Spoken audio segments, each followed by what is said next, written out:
How to change the gender of my AI on Snapchat. So let's get started.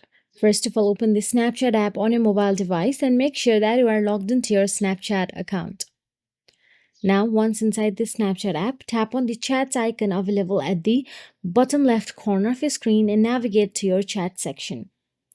Now, inside the chat section, you will get to see your My AI option available at the top. Now, simply tap on it. Now tap on the My AI profile image. It is in the upper left corner of the My AI chat. This opens the My AI profile page. Now simply tap on the customize. Then tap on the avatar option available there. The top one is female. Tap on it.